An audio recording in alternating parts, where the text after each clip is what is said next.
All right. Well, thank you guys for tuning in and joining me for the last couple hours. We're going to be moving on to our next host presenter. We have Dave Scott here, and we've also got Dean. How you guys doing? I'm not sure how well I'm doing. Can you see me okay? I'm having some technical difficulty. I can see you. Yeah. Am I turning black? You've got a little bit of you got something weird in the corner, but overall you look good. All right. Dean, I can see you. This is Dave, and you're very handsome. So I'm glad we're combined together for a couple hours. And Jamil, I was listening to your commentary with Ian. It was very helpful and insightful. So thanks for all the preface before this duo comes together. Yeah, awesome. Well, thank you guys, and yeah, have fun. We'll be tuning in. Thank you, Jamil. All right, bye. Enjoy your day. Thanks. Anyway, Dean, here we are. We are on for a couple hours watching Zach do the damage, and we just got an update on the attempt that he is on, and he is right on pace. And I know when we initially looked at Zach's goal and what he wanted to do, he was trying to negative split it. So going out in 7-minute pace is really right on target. And then he actually wanted to bring that down. He's 1/3 or a little bit more through the race. And one of the interesting things before we really go into Zach is he's at the 1/3 point, and that's beyond any distance that he's ever run on the treadmill. So I'm going to segue to you on this. And I think first off, for the viewers, it might be appropriate to have a little bit of background, Dean, on yourself. And I'd taken a couple notes because we collided way back when, and we'll talk about your 100-mile attempt in New York City. It was about 400 degrees in that cubicle that you were running in. They were just talking about the temperature being 40 degrees, and you were in this plate glass window, and it was extremely hot that day, and we could see the condensation on the outside. This is in Times Square. It was magnificent. We won't talk about that company. But what I wanted to kind of segue to was you have been deemed one of the 100 most influential people in the entire world. And I just wonder how you got that title. That's usually for the Pope or Dalai Lama or Oprah, but you are one of those 100 people. And I just thought, I wonder if I could get in the 100 millionth category. How did that acclaim come about, Dean? I think the voting was rigged. Well, you have a lot of friends. Yeah, no, ironically, a friend just emailed me and said, you know what, you're one of the Time Magazine 100 most influential people in the world. And I thought he was kidding. I'm like, they don't tell you anything beforehand. They keep the voting very secretive. So wow. I don't know how I got on that list, but somehow I did. And yeah, I was number 29. So I was one ahead of Oprah, get this, and one behind George Clooney. I'm like, what the hell? How am I even on this list? Well, that's brilliant because they have a fair amount of notoriety, but you're a very handsome guy, and I'm sure and your brain power is quite good. So I think besides that, you're a darn good runner. And let's just kind of segue a little bit to your background. And I think for the viewers, what you've accomplished in your career is pretty outstanding. I know you've done 135 miles in Badwater. You've run across Death Valley. You've done these extraordinary long distance events, and you have also done or attempted, and clarify this for me, the 100 miles on the treadmill, which Zach is attempting today for his world record. Plus, you tried 48 hours on a treadmill. I mean, that's utterly mind-boggling, because when I've told people about Zach running 100 miles, that's unfathomable, but you tried doubling that distance. So could you tell the viewers a little bit more about your profile? Yeah, well, I mean, I've done a lot of running, and thank you for that very gracious introduction. I mean, I don't think I'm worthy, but I've done things beyond just racing, like running 50 marathons in all 50 states in 50 days. So I really like these challenges that go beyond just a typical race. I love to race, but I also like these kind of self-contrived challenges. And, I've done a couple long treadmill runs, two 24-hour treadmill runs and one 48-hour treadmill run. And they're for charity, kind of like today's event. But you know, what Zach is doing is amazing because he's covering a lot of ground more quickly than I did. But I'll tell you what, the previous hosts were talking about heat, and you mentioned that as well. The second time I tried the 24-hour treadmill run, I was on pace, kind of like Zach is. I don't want to jinx anything, but I was about 85 miles, 12 hours into it. And the record was, at that time, was about 158 miles. So I was well past the halfway point, and then the heat just got me. And I ended up only running about 149 miles. So I fell apart on the back end. Unlike what Zach is trying to do, which is a negative split, I very much did a positive split.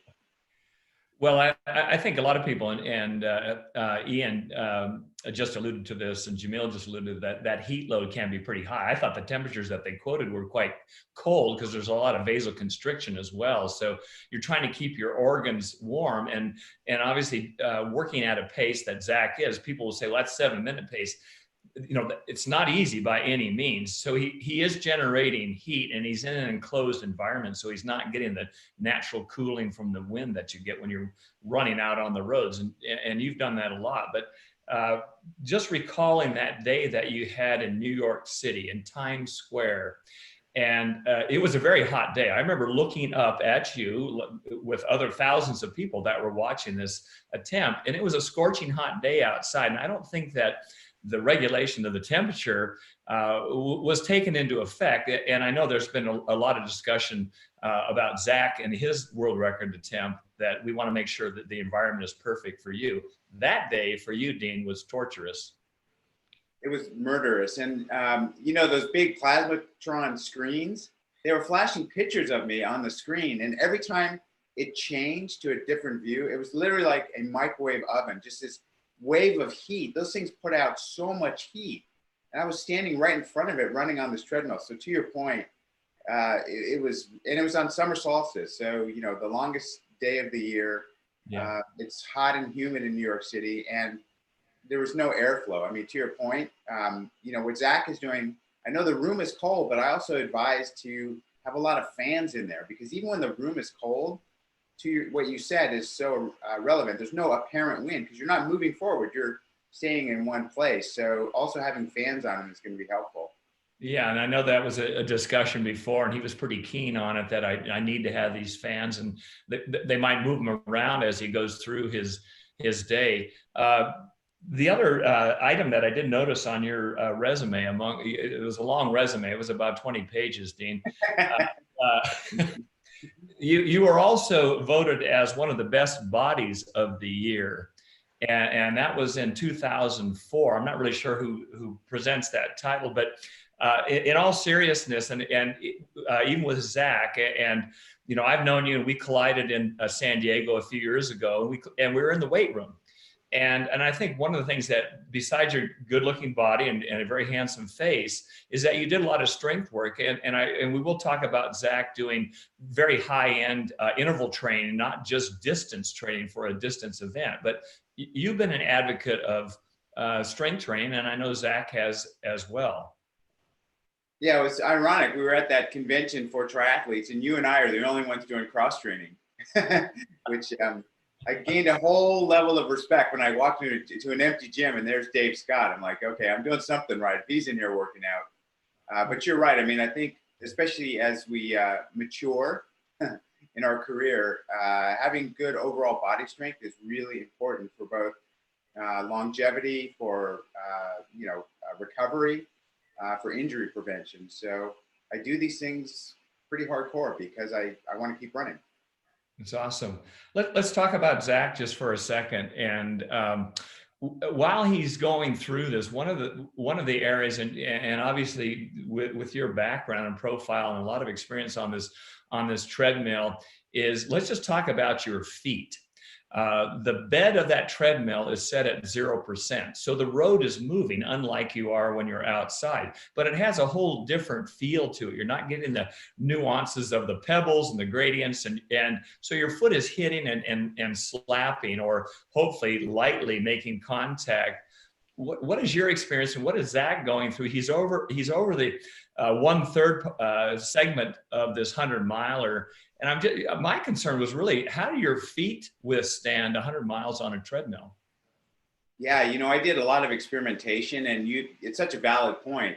The one thing is that your shoe has to be really, really form fitted, or you're going to lose all your toenails. Because when your foot is hitting the ground, to your point, there's a belt spinning under it. So you're just getting a little bit of forward slide. And if your shoes aren't fitting perfectly, your toes are just jammed into the toe box. So that's one thing I noted. The other thing I noted is that the belt starts to loosen up after continuous running for a few hours. So I said, have a technician in there, because as soon as there's a little bit of slack in the belt, you absolutely feel it. And the other thing that, happened to me, and I'm sure it's going to happen to Zach as well, is that afterward you have this black kind of grit all over the back of your legs, because you're just abrading a little bit of the treadmill surface. So your legs are covered in almost like road grime, but it's just rubber, like rubber paste or powder that's come undone from the treadmill. Wow. What he's doing is crazy. I mean, there's a lot of elements that you never think about. The other thing is, all the tricks from your training for Kona. Pouring cold water over you, especially in the in the lava fields, is critical for keeping your body cold, right? I started pouring water all over myself, and the treadmill started sparking and shorting out. So some of those tricks we use, you just can't do it on a treadmill. Exactly. I mean, there is a little subtle cooling, if you can put coolant on them. And I don't know if Zach has used that, like a cold pack around your neck, and you have those thermoreceptors, down your spine, along your forearms. And a lot of athletes use that just to kind of bring their thermostat down just a little bit. It seems like that would be a great idea. Did you use that in your days? I did. I had arm sleeves that had ice pockets in them, to your point. So on your pressure points, like your wrist, I had a little ice pocket, and I put ice cubes under there to keep it cold. And you learn these things when you run like the Badwater Ultra Marathon across Death Valley. You learn how to cool your body, your core temperature down. The other thing, that you're aware of is a little bit of ice in the front pocket, if you will, of your shorts. That the cooling down there just gets into your bloodstream pretty quickly. Yeah, no, you seem to know all the handy tricks. Just on that treadmill, coming back to it with your feet and your lower leg, because your foot contact as it hits the bed, it obviously radiates all the way up through your soleus and your gastroc muscles of the lower leg and into your quad and your hips. But that metatarsal pad, the soft part of your foot, when it makes contact, do you notice it feeling a little bit different on the treadmill bed?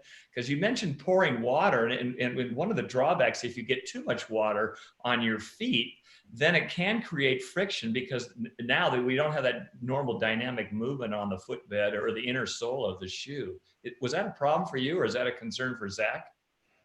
Yeah, no, I mean, first of all, I love your questions. Like, you're so geeky, and I can just geek out. I'm a geeky guy. I got a lot of geeky things, so it's I had a lot of time to think about sport during my my old career. So yeah, keep firing away. I like your answers. How's that?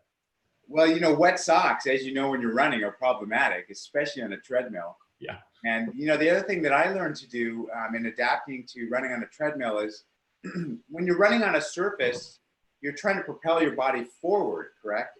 Because you're trying to get move as quickly as you can in a lateral forward motion. On a treadmill, it's almost if you can hop up a little bit as well, because the treadmill is passing under you. Right. So you're not really moving forward, but if you can just jump up. So it's a little bit of a modification of your stride. I imagine Zach experimented a bit before he launched into this endeavor, but it's a little bit more of a hop than a forward thrust on a treadmill. Well, let's talk about Zach for a second. Do you?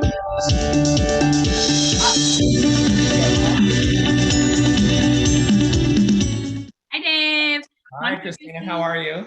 Good. How are you? Good, thank you. We haven't seen each other in quite a while. It was the March Miami Marathon, or February. Yeah, it's been a while. I know. Nice, cold, and rainy weekend. Yes, it was. Yeah. Well, we've got that donation link up again, you guys. We are really wanting to shoot for that $10,000 match today.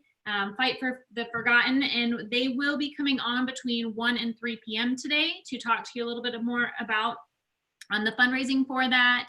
So snap that code. It'll take you straight to the link to get those donations in. We've got a $10,000 match, so it's a good day to donate. Congrats to our runners for the prizes they've won this round. We've got a buff headband, and you can reach us on social media to claim that prize. And then we've got another one of those Coros pods. Again, reach out on social media to get that for you. And then an SFuels product pack. You're going to get a couple different things to try in there, and we will get those sent out to you as soon as possible. We do have for our athlete today, or for this time slot, I should say, we've got Ryan Montgomery. He has run 100 miles for the national championship. He did that in 12 hours and 59 minutes. His goals as of right now are to get into Western States and for UTMB. So it looks like he's rocking away there now. Oh no, that's Mark. Hi, Mark. looks like we put Mark up instead. Mark looks like he's rocking out his run now too. So he's joining us. He's in the middle of the night. Yeah, I was gonna say, I believe it's a little bit later there. So we do have athletes joining us from all over the world, which is pretty awesome, you know, to be able to bring together so many athletes in just different time zones and different countries, and everybody getting together and helping Zach get this 100-miler done.